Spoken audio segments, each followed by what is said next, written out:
I never thought my life would end up here. The day they brought me to the care home, the world felt crueler than it ever had. My daughter, Diana, and her husband, Gerald, were by my side, their smiles painted on, thin and brittle as cracked porcelain. It wasn't a discussion anymore, this was a decision. One they'd made without me, though I suppose I should have seen it coming. "Mother, it's just better this way," Diana said, her tone overly sweet, the kind she used when she wanted to make something awful sound palatable. "You'll have round-the-clock care. And, well, you'll be more comfortable." Comfortable.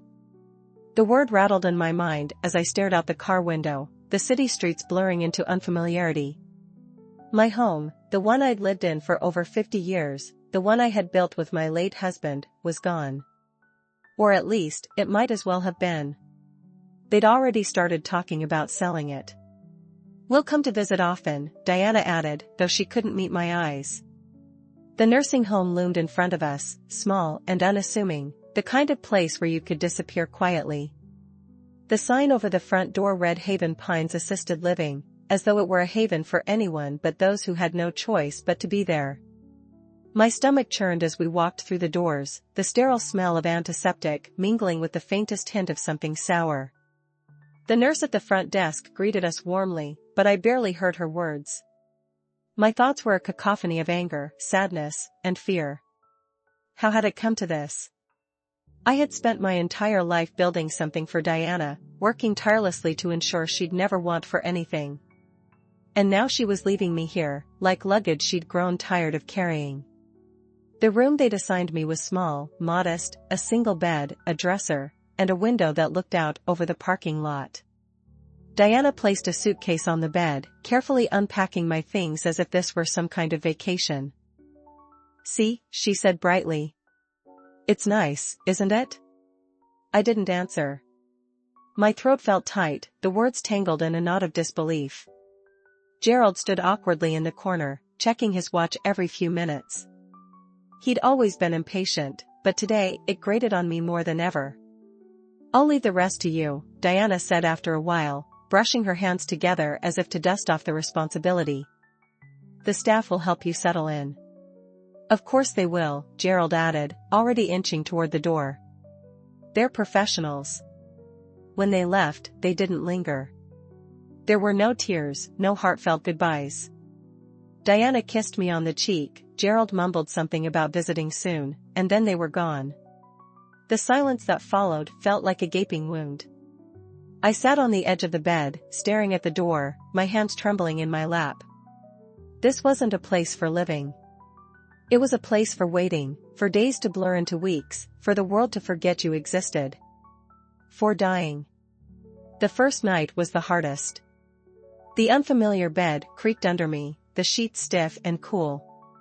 I lay awake, staring at the ceiling, my thoughts spiraling. They didn't want me anymore. That was the truth of it. I was a burden, an old woman with too many needs and not enough left to give. My fortune was the only thing left that mattered to them, and now they were biding their time, waiting for the inevitable. The bitterness was a weight in my chest, heavier than anything I'd felt before. But as I drifted into a fitful sleep, a single thought broke through the fog: what now? The next morning, I met the nurse who would change everything. Her name was Amelia, a young woman with kind eyes and a soft voice that carried an unexpected warmth. She was the one who brought my breakfast tray, setting it down with a smile that felt genuine in a place where everything else seemed cold. "Good morning, Mrs. Clark," she said cheerfully. "How are you settling in?" I blinked at her, caught off guard by her demeanor. "It's fine," I said, though the word felt hollow. "Let me know if there's anything you need," she said, her smile unwavering. "I'm here to help." It was such a simple thing, her kindness, but it was enough to crack the shell of despair I'd been building around myself. Over the next few days, Amelia's presence became a small but steady comfort. She would stop by my room during her rounds, asking about my day or sharing stories about her own life. She had a way of making me feel seen, as though I were more than just another patient on her list. I learned that she had dreams of becoming a doctor, that she worked double shifts to pay for school, and that her favorite flowers were daisies because they're just so happy. Her kindness reminded me of something I thought I'd lost: hope. I started to find small joys in our conversations, moments of light in the gloom of my new reality.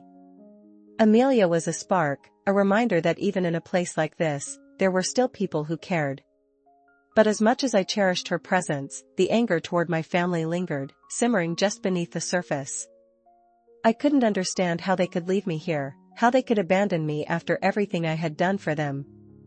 The thought consumed me at night, gnawing at the edges of my mind until I felt hollow and cold. But then I'd hear Amelia's voice, her laugh echoing down the hall, and I'd remember that not everyone in the world was as cruel as Diana and Gerald. One evening, as Amelia sat with me after her shift, I found myself opening up in a way I hadn't expected. "I don't think my family loves me anymore," I said, the words tumbling out before I could stop them. She looked at me, her eyes soft with understanding. "I'm sure they do, Mrs. Clark," she said gently. "Sometimes people just forget how to show it." "I'm not so sure," I said bitterly. "They've left me here to rot."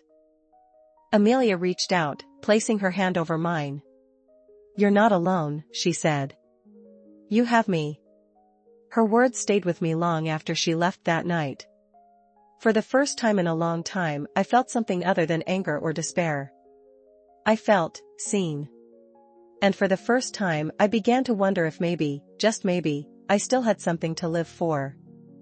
The days stretched on in Haven Pines, a blur of monotony, broken only by Amelia's visits. It was hard to describe what her presence meant to me, but it felt like a thread of color woven through an otherwise gray existence. She didn't treat me like a fragile burden, and she didn't speak to me as if I were already gone.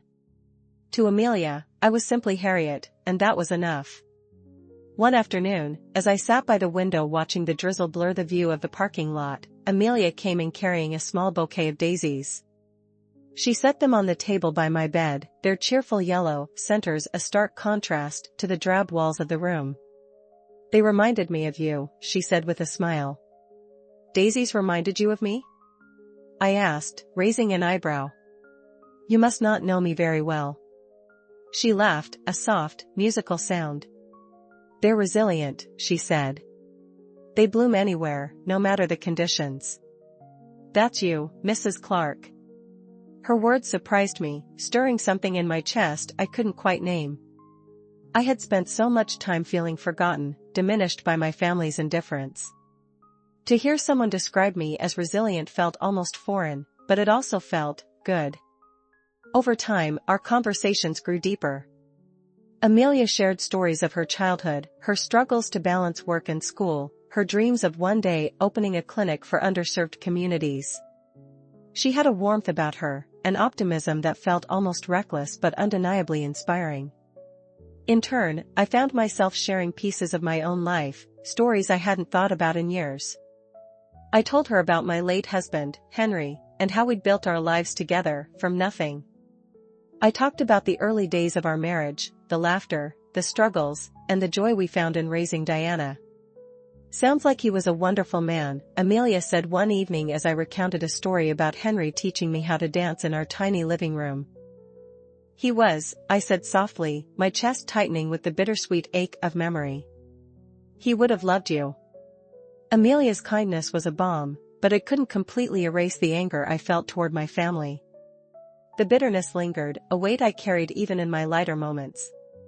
Each week that passed without a visit from Diana or Gerald felt like a fresh betrayal, a reminder that I had been cast aside. I tried to rationalize it. They were busy, I told myself. They had their own lives to manage. But deep down, I knew the truth: they were waiting. Waiting for me to fade away so they could collect what they believed was owed to them. One evening, as Amelia helped me settle into bed, I found myself voicing the question that had been gnawing at me. "Am I just a burden?"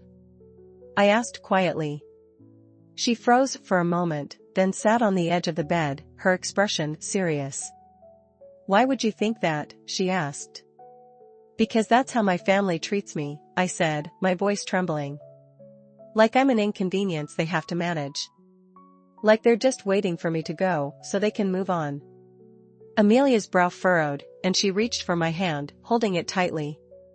"You're not a burden, Mrs. Clark," she said firmly. "You're a person. And you deserve to be treated with love and respect." Her words brought tears to my eyes, but they also brought something else, strength. For so long, I had allowed myself to believe the narrative my family had created, to see myself as less than because they had decided I was. But Amelia's unwavering belief in my worth began to chip away at that perspective. As the weeks turned into months, I started to see changes in myself. The despair that had consumed me when I first arrived at Haven Pines began to fade, replaced by a quiet determination. I began to take part in small activities around the home, book clubs, craft sessions, even a few exercise classes. They weren't much, but they reminded me that I was still alive, still capable of finding joy in small moments. Amelia encouraged me every step of the way, her enthusiasm contagious. "You're blooming," she said one day after I showed her a painting I had made during an art class. "Just like those daisies." But even as I found moments of light, the shadow of my family loomed large. Diana called once every few weeks, her voice clipped and perfunctory. She never asked how I was doing, only if the staff was taking care of me properly or if I needed anything. The calls always left me feeling hollow, as though she were fulfilling an obligation rather than reaching out of genuine concern. One day, after a particularly brief call, I turned to Amelia, who had been tidying up my room. "Why don't they care?" I asked, my voice breaking. "Why don't they want to see me?" Amelia stopped what she was doing and sat beside me. "Sometimes people forget what really matters," she said softly. "They get caught up in their own lives, their own wants, and they lose sight of the people who love them." "Is that supposed to make me feel better?" I asked bitterly. "No," she admitted. "But maybe it can help you see that their behavior isn't about you. It's about them. And it doesn't change your worth." Her words stayed with me, echoing in my mind as I lay in bed that night. For years, I had allowed Diana and Gerald to define my value, to dictate how I saw myself. But Amelia was right, my worth wasn't tied to their actions or their neglect. It was mine to claim, mine to protect. And for the first time, I began to consider the possibility of taking control of my story, of choosing what came next instead of waiting for the inevitable. The turning point came a few days later, when I overheard a conversation between two other residents. They were talking about wills, about how their children had pressured them to make changes that would benefit them. "Sometimes I think they're just counting down the days," one of them said, her voice tinged with sadness. The word struck a chord deep within me. For years, I had assumed that my fortune, the wealth Henry and I had built together, would go to Diana. It was what I had always planned, what I had always taken for granted. But now, the idea of leaving everything to someone who had abandoned me felt wrong. That night, I lay awake, my thoughts racing. Amelia's kindness, her unwavering belief in my worth, had given me something my own family had failed to provide, hope. And as I thought about her struggles, her dreams, her sacrifices, a bold idea began to take shape. For the first time in a long time, I felt a sense of purpose. The idea of rewriting my future, of deciding what my legacy would be, consumed my thoughts in the days that followed. For years, I had clung to the assumption that Diana, as my only child, would inherit everything. But now, I couldn't shake the bitter truth that she and Gerald didn't deserve it. Their abandonment, their greed, it was a betrayal that cut deeper than I had realized. One afternoon, as Amelia sat with me during her break, I decided to broach the subject. She was thumbing through a book of poetry I'd been reading, her face calm and thoughtful. I hesitated, unsure of how to begin, but then I reminded myself that Amelia had been the one constant source of kindness since I arrived at Haven Pines. If anyone could understand, it was her. "Amelia," I said softly, my voice breaking the silence. "Can I ask you something?" She looked up, her warm brown eyes meeting mine. "Of course, Mrs. Clark. Do you ever think about the future?" I asked. "What you'll leave behind?" Her brows furrowed slightly, and she set the book aside. "I do," she admitted. But mostly, I think about the present. About trying to do good now, while I can. Her answer wasn't surprising. Amelia had always been more focused on others than herself. It was one of the things I admired most about her. But it also made me realize how different we were in that regard. I had spent so much time planning for a future I might not even see that I had forgotten how to live in the moment. "I've been thinking about my will," I said cautiously. The words felt heavy, but Amelia didn't flinch. "What about it?" she asked gently. "I always assumed everything would go to my daughter," I continued. "But lately, I'm not so sure that's the right thing to do." Amelia's expression softened, but she didn't say anything right away. She seemed to sense that I needed to get the words out on my own. "She doesn't care about me," I said, my voice trembling. "Not really. She and her husband left me here to rot, and now they're just waiting for me to go, so they can take what's mine." Tears welled in my eyes, and I blinked them back, embarrassed by my outburst. But Amelia reached for my hand, her grip firm and reassuring. "You deserve better," she said softly. "You deserve people who truly care about you." Her words settled over me like a warm blanket, comforting but also emboldening. For so long, I had accepted Diana's indifference as an inevitability, a burden I was meant to carry. But now, sitting here with Amelia, I realized I didn't have to accept it anymore. I could take control of my story, my legacy, and my life. The next step was terrifying. I had never been one for confrontation, but I knew I couldn't make these changes without first confronting Diana. The idea of calling her, of voicing the anger and hurt I had bottled up for years, made my stomach churn. But Amelia, as always, was there to support me. "You don't have to do it alone," she said one evening after I shared my fears. "I'll be here, right by your side." Her reassurance gave me the strength I needed. The following morning, I sat in my room with the phone clutched in my hands, my heart pounding as I dialed Diana's number. She answered on the third ring, her voice brisk and impatient. "Mother," she said. "This is a surprise. Is something wrong?" "Diana," I began, my voice trembling slightly. "I think we need to talk." What followed was one of the hardest conversations of my life.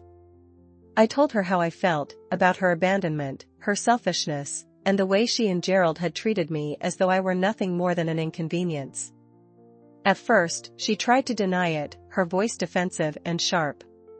But as I pressed on, her tone shifted, the cracks in her facade beginning to show. "I didn't know you felt this way," she said finally, her voice quieter now. "Didn't you?" I asked, my chest tight with emotion. "Or did you just not care?" The silence that followed was deafening. I could almost hear the gears turning in her mind, her carefully constructed narrative unraveling under the weight of my words. When the call ended, I felt both exhausted and strangely free. I had said what I needed to say, and for the first time in years, I felt like I had taken control of my own life. But the decision I had made, to change my will, was still heavy on my mind. I spoke to a lawyer later that week, with Amelia by my side for moral support. The process was straightforward, but the implications were profound. I made the decision to leave the majority of my fortune to Amelia, not because I owed her anything, but because she had shown me a kind of love and respect that my own family had failed to provide. That evening, I sat with Amelia in the common room, watching as she helped another resident with a puzzle. Her kindness was so effortless, so genuine, and it only solidified my belief that I had made the right choice. "Amelia," I said softly, catching her attention. "Can I tell you something?" She turned to me, her smile warm. "Always." "I've changed my will," I said, the words feeling both heavy and liberating. "You're in it." Her eyes widened, and she shook her head quickly. "Mrs. Clark, you don't have to." "I want to," I interrupted, my voice firm.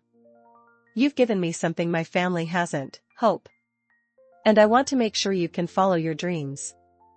Open that clinic you've talked about. Do something good." Tears filled her eyes, and she reached for my hand. "I don't know what to say," she whispered. "Say you'll make me proud," I said with a smile. That's all I want." That night, I felt a sense of peace I hadn't known in years. For the first time, I wasn't living for someone else's expectations. I was living for me, and for the people who truly mattered. The weeks that followed my decision were filled with a quiet determination I hadn't felt in years. Changing my will had been a bold move, one I knew would shake my family to their core when the time came. But it wasn't about them anymore, it was about reclaiming the life and legacy that had once felt stolen from me. Amelia remained unaware of the full extent of my decision. She had accepted my gesture with humility, assuring me that her gratitude couldn't be put into words. But I could see the shift in her demeanor, the way she carried herself with a little more hope, a little more purpose. That alone was enough to reassure me that I'd done the right thing. One morning, as I sat by the window watching the autumn leaves scatter across the parking lot, Amelia walked in carrying a small envelope. She looked excited, her eyes sparkling as she handed it to me. "What's this?" I asked, tilting my head. "Open it," she said, her grin infectious. I tore the envelope carefully, pulling out a crisp piece of paper. It was a letter from a medical school, a congratulation on her acceptance into their nursing to doctor program. My chest tightened with pride as I read the words, my heart swelling with an emotion I hadn't felt in years, joy. "Amelia!" I exclaimed, looking up at her. "You did it!" Her cheeks flushed as she laughed. "I couldn't have done it without you, Mrs. Clark," she said. "You gave me the courage to try." We celebrated that day with tea and biscuits in the common room, sharing stories about our hopes and dreams. Amelia talked about her plans for the future, about how she wanted to specialize in family medicine to help underserved communities. Her passion was contagious, and for the first time I felt like I was part of something meaningful. But even as I embraced this newfound sense of purpose, the shadow of my family loomed over me.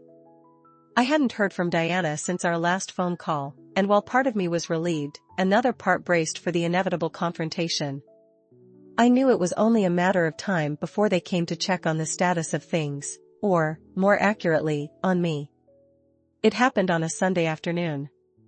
I was sitting in the lounge with Amelia, enjoying a quiet moment of conversation, when Diana and Gerald walked through the front doors. Their presence was jarring, like a storm cloud rolling into an otherwise sunny day. Diana's heels clicked sharply against the linoleum floor, her expression tight as she approached me. "Mother," she said briskly. "We need to talk." Amelia glanced at me, her brow furrowed with concern. "Do you want me to stay?" she asked softly. I shook my head, mustering a small smile. "It's fine, dear. Thank you." She hesitated, then nodded and stepped away, though I could feel her eyes lingering on me as Diana pulled up a chair. "What is it, Diana?" I asked, keeping my tone calm, despite the knot tightening in my chest. Diana glanced at Gerald, who stood stiffly behind her, then leaned forward slightly. "We haven't heard from you in weeks," she said. Gerald and I were concerned. I raised an eyebrow. "Concerned about what? That I'm still alive?" Her eyes widened, and her cheeks flushed. "That's not fair," she said sharply. "We've always cared about your well-being." "You've cared about my money," I corrected, my voice firm. "Don't insult me by pretending otherwise." The silence that followed was heavy, the air between us charged with unspoken truths. Gerald shifted uncomfortably, his hands clasped in front of him. "Mother," Diana began again, her tone softening. "I know you've been upset with us. But we're here now, aren't we? We're trying." "Trying what?" I asked, leaning back in my chair. "To secure your inheritance? To ease your guilt? Because you certainly haven't been here to care for me." Her lips pressed into a thin line, but she didn't argue. That silence was all the confirmation I needed. "I've made a decision," I said, folding my hands in my lap. "And I think you both should know." Diana frowned. "What decision?" "I've changed my will," I said plainly. "The majority of my estate will go to someone who has shown me kindness, respect, and genuine care." Her face drained of color, and she stared at me as though I'd struck her. "You can't be serious," she said, her voice rising. "Mother, that's absurd. Everything you have was meant for me, for your family." "Family," I repeated bitterly. "You abandoned me, Diana. You left me here like a piece of old furniture you didn't want anymore. Amelia, she's the one who's been here for me. She's the one who's earned my gratitude." Gerald stepped forward, his voice tight. "You're making a mistake, Harriet. Think about what you're doing." "I have thought about it," I said, meeting his gaze. "4 weeks. And for the first time I'm doing something for myself." Diana's eyes glistened with tears, though whether they were of anger or regret, I couldn't tell. "How could you do this to me?" she whispered. "After everything I've done for you?" "You mean abandoning me? Ignoring me? Waiting for me to die?" I countered, my voice trembling with emotion. "That's not love, Diana. That's greed." She stood abruptly, her chair scraping against the floor. "You'll regret this," she said, her voice cold. "You'll regret turning your back on your own family." "Will I?" I asked quietly. "Because I think I've already been abandoned." Diana opened her mouth to speak, but Gerald placed a hand on her arm, stopping her. Without another word, they turned and left, their departure as sudden as their arrival. As the door closed behind them, I felt a strange mixture of sadness and relief. My hands trembled slightly, but my heart felt lighter. For the first time I had stood up for myself, for my worth, and it felt like reclaiming a part of me that I had thought was lost. Amelia returned a moment later, her expression filled with concern. "Are you okay, Mrs. Clark?" I smiled at her, my voice steady. "I'm better than I've been in years." The confrontation with Diana and Gerald left me shaken, but not in the way I'd expected. It wasn't their anger or their threats that unsettled me, it was the sense of finality. For years, I had clung to the hope that my daughter would change, that she would see me as more than an inconvenience. But as the echoes of our argument faded, I realized that hope had been a chain, binding me to a relationship that no longer served me. Now, I was free. Amelia sensed the change in me immediately. Over the next few days, she stayed close, her presence a quiet comfort. I found myself leaning on her, not because I needed her strength, but because I wanted to share this new chapter of my life with someone who understood. "You seem different," she said one afternoon as we walked through the small garden behind the nursing home. The air was crisp with the first hints of winter, and the leaves crunched under our feet. "I feel different," I admitted, my breath visible in the chilly air. "Lighter. Like I'd been carrying a weight I didn't even realize was there." She smiled, her cheeks rosy from the cold. "That's a good thing, Mrs. Clark. You deserve to feel free." Her words stayed with me, a quiet affirmation of the path I was now walking. I began to embrace my days at Haven Pines in a way I hadn't before.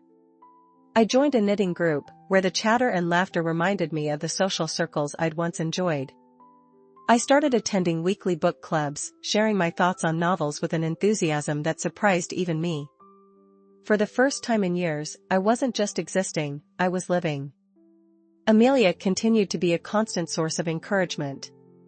She celebrated my small victories, whether it was finishing a scarf I'd been knitting or speaking up during a heated book club debate, and she listened patiently when I felt overwhelmed by the changes in my life. "You've come so far," she said one evening as we sat by the fireplace in the common room. "It's inspiring." "I couldn't have done it without you," I said, my voice thick with emotion. "You've given me something I thought I'd lost, hope." One evening, as I sat in my room knitting, there was a knock at the door. It was Amelia, holding a tray with 2 steaming mugs of tea. "I thought you could use some company," she said, setting the tray on the small table by my bed. I smiled, setting my knitting aside. "You always know exactly what I need." We sat together, sipping tea and talking about everything and nothing. Amelia told me more about her plans for medical school, about the courses she was excited to take and the challenges she was preparing to face. Her passion was contagious, and I found myself sharing stories of my own dreams, ones I had pursued and others I had let slip away. "You've lived such a full life," she said, her eyes bright with admiration. "I hope I can say the same one day." "You will," I said firmly. "You're already on your way." Our bond deepened with each passing day, and I began to see Amelia not just as a nurse, but as a friend, a kindred spirit who had come into my life when I needed her most. She reminded me of the person I had been before the weight of expectation and obligation had taken its toll. And for that, I was endlessly grateful. The changes in me didn't go unnoticed by the other residents. They began to seek me out, inviting me to join their conversations and activities.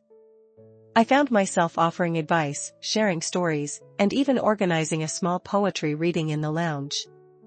It was a far cry from the woman who had arrived at Haven Pines feeling abandoned and forgotten. "You've become the heart of this place," one of the residents told me after the poetry reading. Her words warmed me, but they also made me reflect on how far I had come, and how much I owed to Amelia. One afternoon, as Amelia helped me organize a stack of books I'd borrowed from the library, I turned to her with a question that had been on my mind. "Do you ever wonder why we meet certain people?" I asked. She paused, tilting her head thoughtfully. "I think everyone comes into our lives for a reason," she said. "Sometimes it's to teach us something, and sometimes it's to remind us of what we already know." I nodded, her words resonating deeply. "I think you were sent to remind me of something," I said softly. "That I'm still worthy of love. That I'm still capable of living a meaningful life." She smiled, her eyes glistening with unshed tears.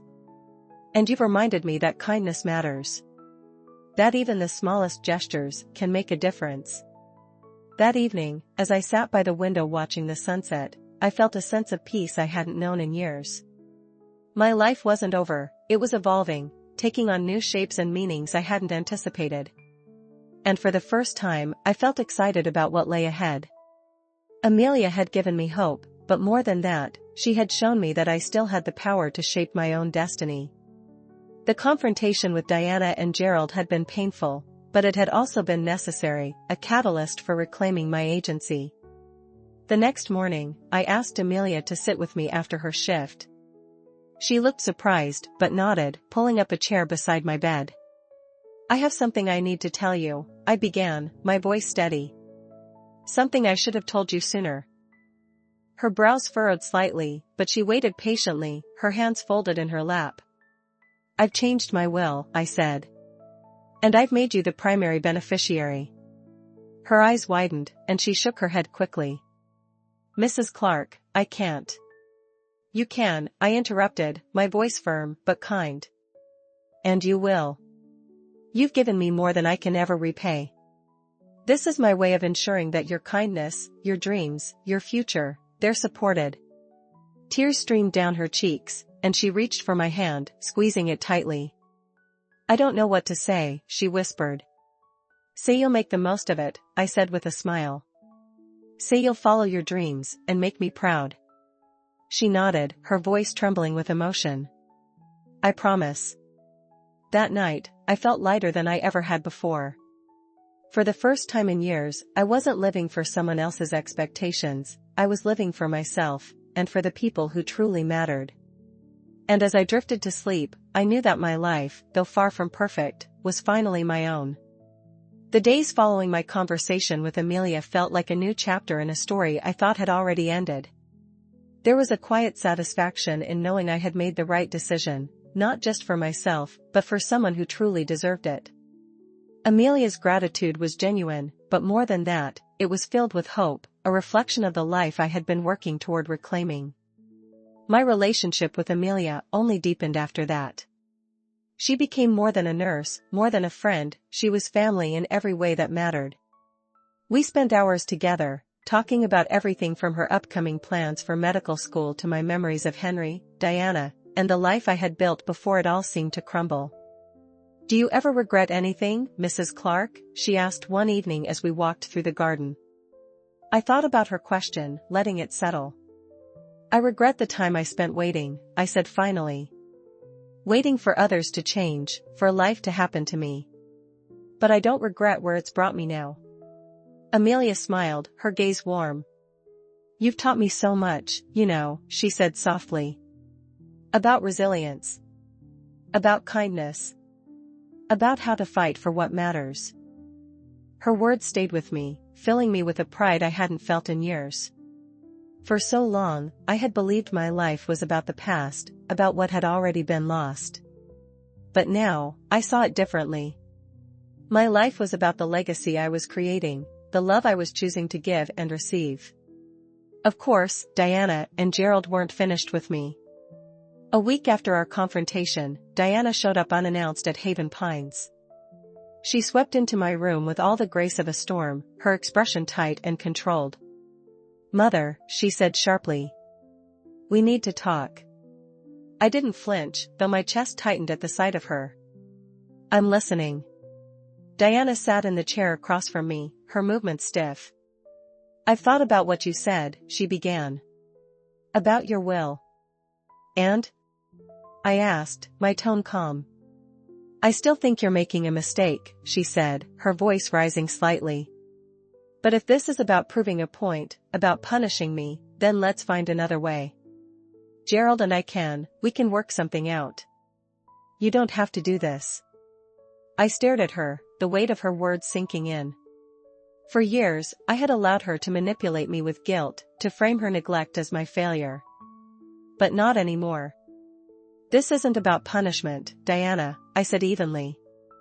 "It's about choosing what feels right. And you and Gerald have shown me exactly what you care about, and it isn't me." She bristled, her cheeks flushing. "That's not true," she said quickly. "We've always cared about you." "Have you?" I asked, my voice trembling with a mix of sadness and resolve. "Because all I've seen is indifference. You didn't visit. You didn't call. You left me here to wait, and for what? So you could have my money?" Her silence was deafening, and I knew I had struck a nerve. I took a deep breath, steadying myself. "I love you, Diana," I said softly. "You're my daughter, and I always will. But love doesn't mean I have to reward neglect. I've made my decision, and I'm at peace with it." She stood abruptly, her chair scraping against the floor. "You'll regret this," she said, her voice cold. "Perhaps," I said calmly. "But if I do, it won't be because I chose kindness over greed." She left without another word, her footsteps echoing down the hallway. I sat there for a long time after she was gone, my hands trembling slightly but my heart feeling strangely light. I had faced her, spoken my truth, and held my ground.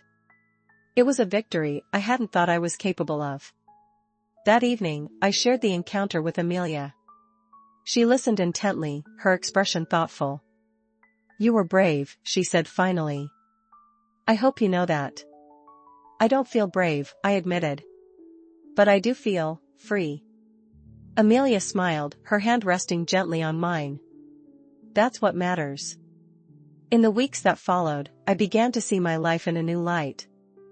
I wasn't waiting for anything anymore, not for my family's approval, not for their love, not for the end.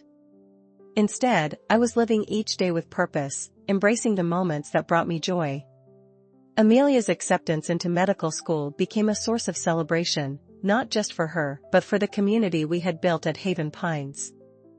The residents and staff came together to throw her a farewell party, complete with a cake, balloons, and speeches that left everyone in tears.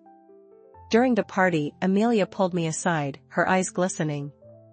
"I couldn't have done this without you," she said, her voice thick with emotion. "You believed in me when I didn't believe in myself. And you reminded me of what it means to live," I said, squeezing her hand. "We've given each other more than words can say." When the time came for Amelia to leave, the goodbye was bittersweet. She promised to visit, to keep in touch, and I knew she meant it. But even as she walked out of Haven Pines for the last time, I felt an overwhelming sense of pride. She was chasing her dreams, and I had been part of that journey. In the quiet that followed, I found myself reflecting on the life I had reclaimed. The anger and bitterness I had once carried were gone, replaced by a sense of peace I hadn't thought possible. My legacy wasn't tied to Diana or Gerald, or even to the wealth I had once thought defined me. It was tied to the kindness I had chosen to give, to the love I had allowed myself to receive. And in that, I found something far more valuable than anything I had lost: hope. As I sat by the window watching the sunset, the daisies Amelia had given me blooming on the sill, I felt a quiet joy settle over me. My life wasn't over, it was simply beginning anew.